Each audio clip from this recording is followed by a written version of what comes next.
Gara-gara inflasi, banyak orang yang harus mikir dua kali buat ngeluarin uang, bahkan untuk kehidupan sehari-hari. Daya beli yang semakin tinggi, harga-harga yang terus melonjak, semua bikin dompet terusik. Dari banyaknya negara, salah satu yang telah berhasil melewati masa inflasinya adalah Brazil. Nah, gimana sih cara Brazil menghadapi inflasi?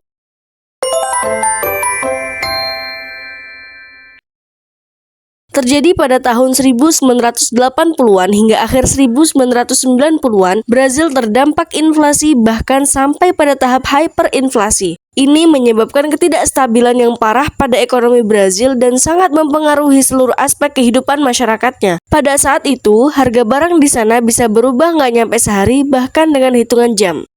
Ada beberapa faktor yang mempengaruhi inflasi di Brazil, yakni kurangnya stabilitas politik dengan seringnya pergantian pemimpin dan perubahan kebijakan. Selanjutnya, ketergantungan pada impor. Brazil mengimpor barang seperti bahan bakar dan makanan. Ketika harga impor naik, hal ini makin memperburuk inflasi. Yang terakhir, kebijakan fiskal yang longgar, seperti kebijakan untuk mencetak uang lebih banyak demi menutupi defisit anggaran. Nah, hal ini menyebabkan peningkatan jumlah uang yang beredar di masyarakat. Melalui serangkaian reformasi ekonomi yang komprehensif, warga Brazil berhasil melewati tantangan ini. Salah satu langkah yang digunakan adalah Plano Real. Plano Real diperkenalkan oleh Menteri Keuangan tahun 1994, yakni Fernando Henrique Cardoso, yang kemudian menjadi Presiden Brazil. Plano Real direalisasikan dengan mengenalkan mata uang baru yang disebut real. Mata uang ini didukung oleh cadangan dolar US, membantu mengembalikan kepercayaan warga terhadap mata uang mereka. Selain itu, pemerintah Brazil juga menerapkan kebijakan moneter yang ketat dengan mengendalikan jumlah uang yang beredar dan menaikkan suku bunga. Tujuannya untuk terus menurunkan inflasi. Pemerintah juga mengendalikan defisit anggaran dan mengurangi percetakan uang. Serta sebagai bagian dari reformasi ekonomi, banyak perusahaan negara yang diprivatisasi. Hal ini bertujuan untuk meningkatkan efisiensi dan mengurangi beban negara. Nah, hasilnya, di pertengahan tahun 1990-an, nilai inflasi mulai turun secara signifikan. Brazil berhasil menurunkan nilai inflasi dengan cepat, ekonomi Brazil mulai stabil, dan kepercayaan masyarakat serta investor asing mulai membaik. Brazil lolos dari level hyperinflasi, namun kabarnya muncul kembali tantangan baru bagi negara Brazil seperti pengangguran, kesenjangan sosial yang tinggi karena banyak sektor yang direstrukturisasi. Di balik perjalanan panjang Brazil berhasil melewati inflasi, ada banyak hal yang bisa kita pelajari. Salah satunya adalah gimana cara mereka mengurangi ketergantungan pada mata uang lokal. Ya, namanya diversifikasi aset. Warga Brazil mulai menyimpan aset mereka dalam bentuk yang lebih stabil seperti dolar US, emas, atau bahkan barang-barang yang bisa dijual lagi dengan nilai yang relatif stabil. Jangan simpan semua aset dalam satu bentuk. Dengan begitu, nilai kekayaan yang kita miliki bisa terlindungi dari inflasi yang terus menggerus. Selain itu, warga Brazil jadi punya habit yang lebih teliti dalam berbelanja, lebih cermat dalam membandingkan harga dan mencari alternatif yang lebih murah.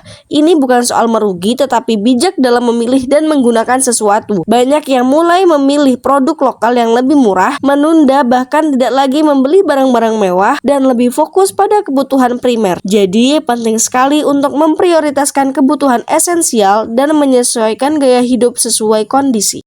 Warga Brazil juga sangat cerdas dalam menggunakan fasilitas perbankan di tengah kondisi inflasi. Menurut data dari Bank Sentral Brazil, banyak warga yang berusaha keras menjaga nilai aset dan hasilnya cukup membantu mereka bertahan di tengah situasi yang penuh ketidakpastian. Mereka mulai memilih instrumen keuangan seperti deposito yang menawarkan bunga yang lebih tinggi atau pinjaman dengan suku bunga tetap agar tidak terkena dampak lonjakan suku bunga yang terus meningkat. Seiring berkembangnya inovasi dan teknologi, warga Brazil mulai memanfaatkan aplikasi perbankan dan pembayaran digital. Di era modern seperti sekarang, teknologi benar-benar membantu mempermudah transaksi dan melacak pengeluaran lebih efektif dan efisien. Dengan aplikasi perbankan, dompet digital, dan platform e-commerce, mereka bisa mengelola finansial dengan lebih mudah, membuat anggaran yang lebih terukur, dan bahkan memanfaatkan promo atau diskon online yang lebih hemat. Lebih dari 70% populasi dewasa di Brazil sudah memiliki akses ke layanan perbankan digital. Hal ini sesuai dengan data dari Global Findex Database pada tahun 2021. Ini terbukti dapat menjadi solusi nyata dalam menghadapi situasi ekonomi yang tidak menentu, termasuk inflasi. Ini terbukti dapat menjadi solusi nyata dalam menghadapi situasi ekonomi yang tidak menentu seperti inflasi. Adopsi teknologi penting untuk kemudahan.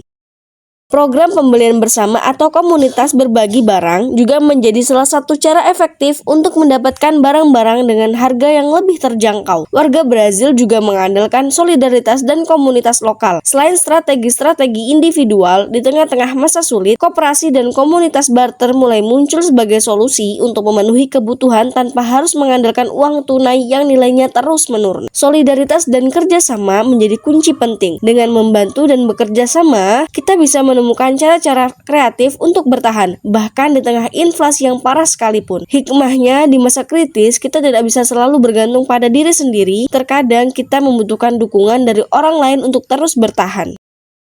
So, sampaikan pendapatmu di kolom komentar ya. Stay safe and keep exploring.